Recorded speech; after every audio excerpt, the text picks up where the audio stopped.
Hello, everybody. Welcome to yet another episode of the Chess Moves edition of the Game Changers podcast. My name is Quinn Seshis, and it's a privilege and pleasure to be here with you, as always.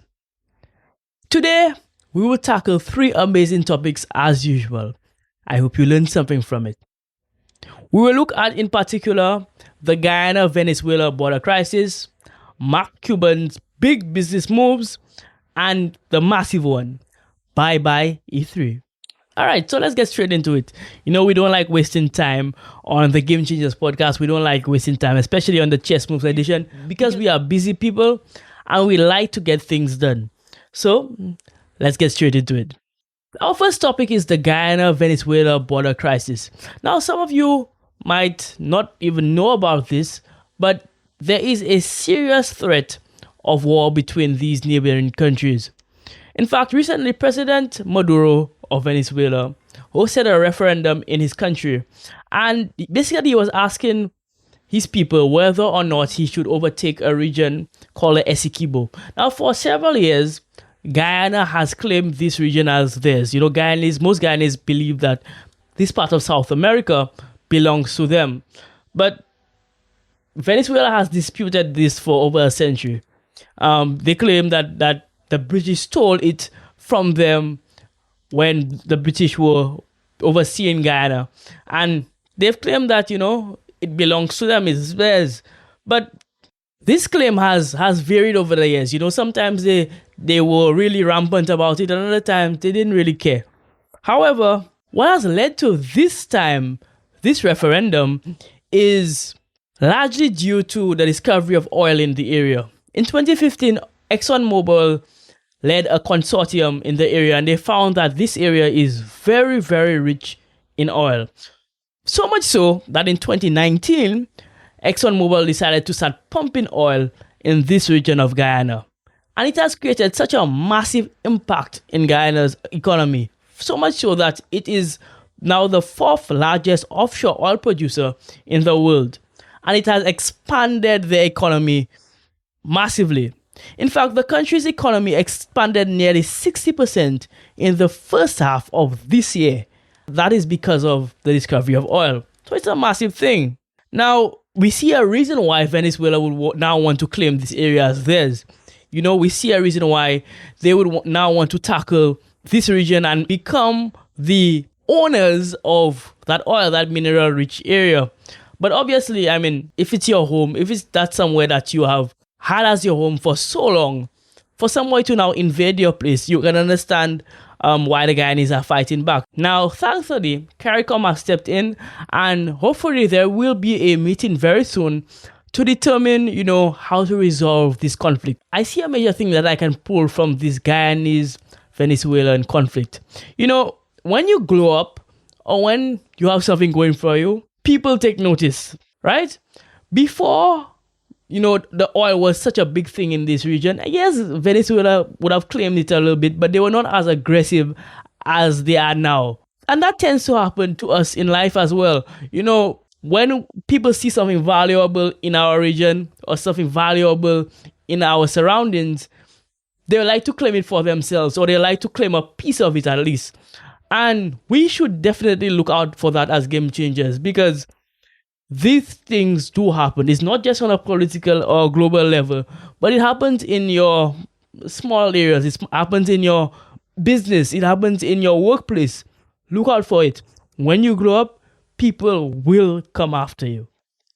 All right?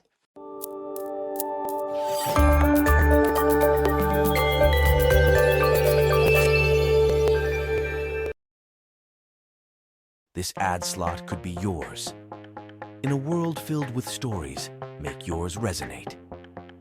Introducing Prime ad slots on our podcast, the gateway to a captive audience eager to hear your message. Secure your exclusive ad slot now. Contact via our Instagram page to find out more.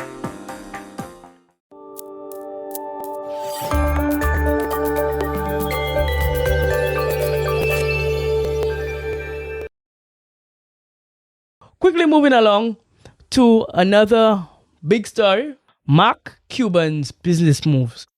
Now, I can find it pretty strange if you do not know who Mark Cuban is.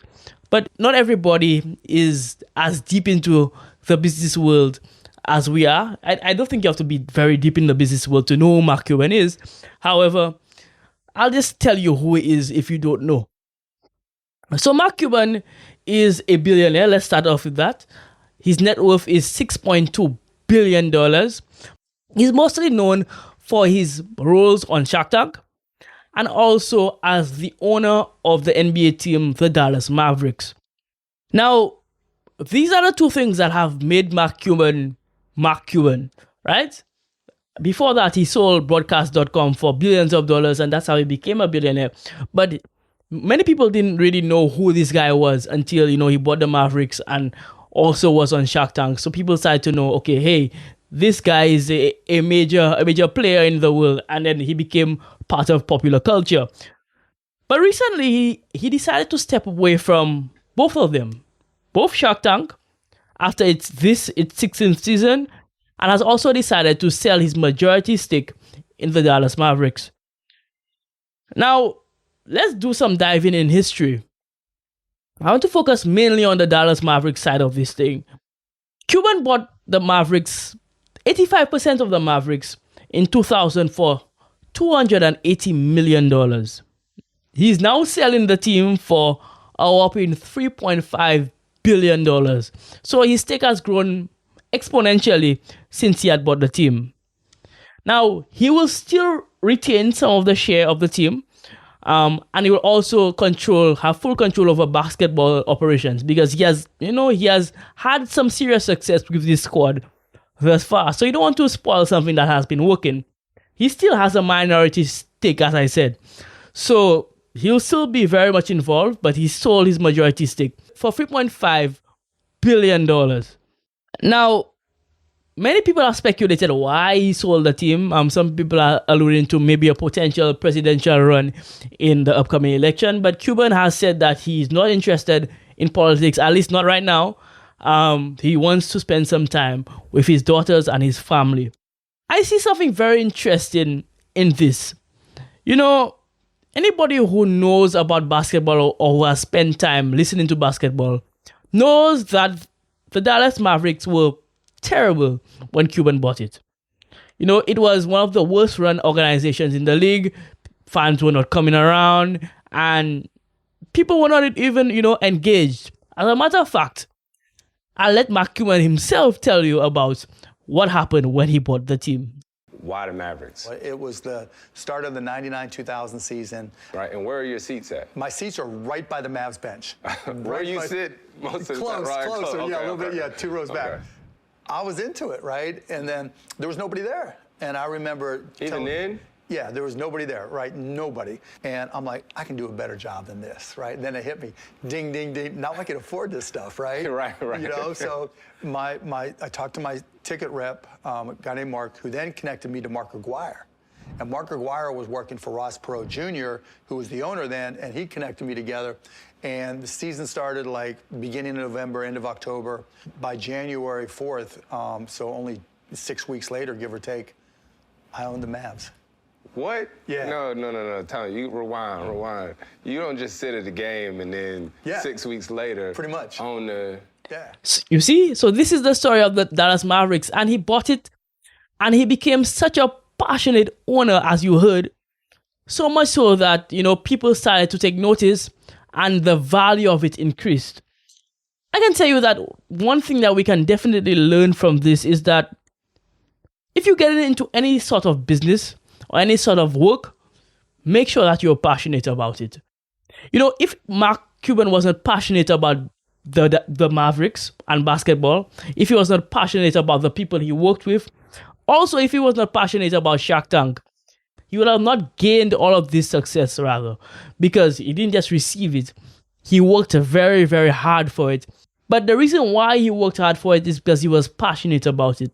It pays to find something that you're passionate about. Find something that floats your boat, as people say. Find something that drives you forward.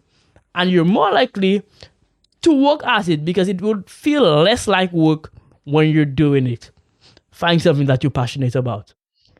That's my chess move for this segment. quickly moving along to our final story. Bye-bye E3. Now, all the gamers who watch Game Changers, all the heavy-duty gamers, would know what E3 is. E3, also known as Electronic Entertainment Expo, has been one of the biggest game showcases in the world. However, recently, it was announced that it is permanently cancelled. Now, since before the pandemic, E3 had kind of been struggling. Now, E3 had really been struggling before this, particularly during the pandemic.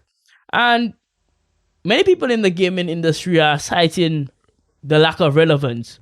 As a matter of fact, big names like Nintendo, Ubisoft, Sony had all moved away from the E3 showcase model and started showcasing their own shows. They had started hosting their own shows because it was more profitable for them, and it took less drama. They didn't have to schedule so many things.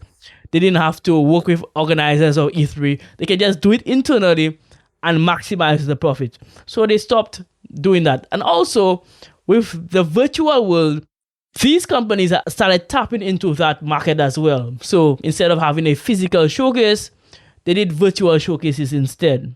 Now, the pandemic really caused issues for organizers of E3. As a matter of fact, it forced the showcase to pause during that period. And eventually, this showcase was cancelled this year due to industry disinterest.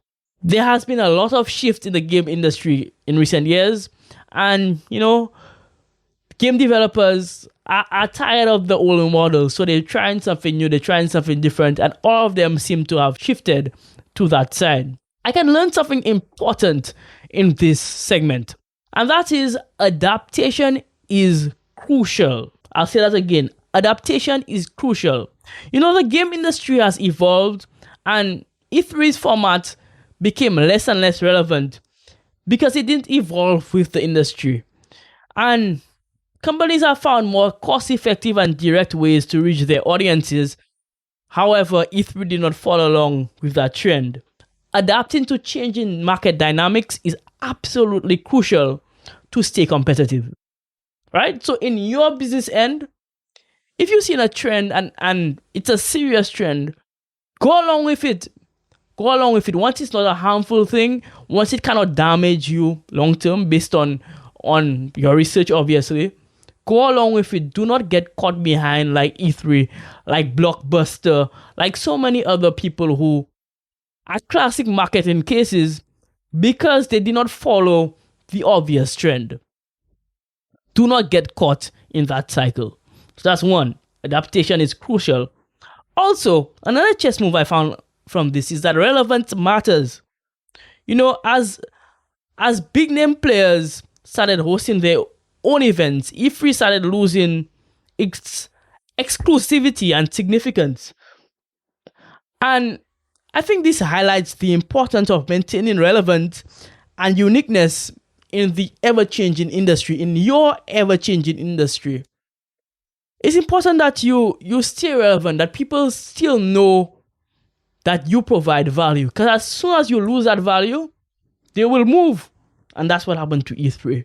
So it's important to note that in your own life, in your own business, that whatever value you offer, make sure you continue to offer that value, or you will lose your customers.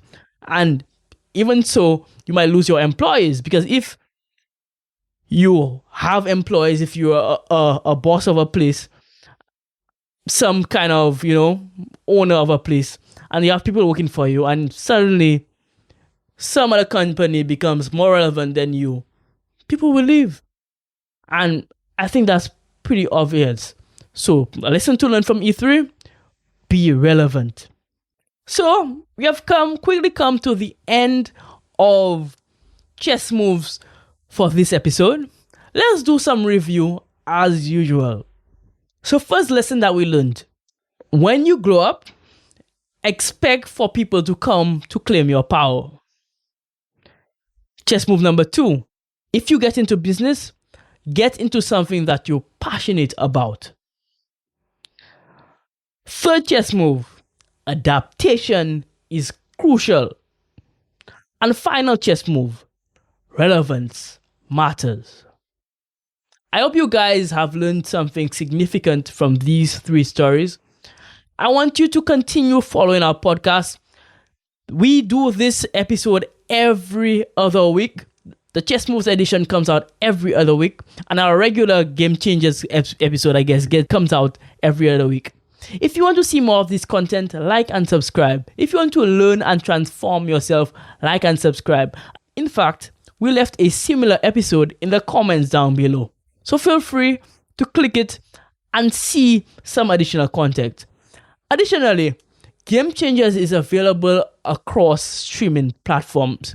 If you want to listen to our content, if you want to learn more about how to elevate your life, if you want to learn more from our amazing guests, make sure to subscribe across platforms. We are on Spotify, we're on Apple Podcasts. We are also on YouTube and all streaming platforms. Get some access to that. Connect with us. And I expect to hear more from you. Leave some comments down below. Tell us what you feel about the episode. What have you learned from this episode? Your feedback is valuable to me in particular, so that I can know that, people are really getting impacted by this content. I look forward to hearing from you. As usual, stay hungry, and I'll see you next time. Bye-bye.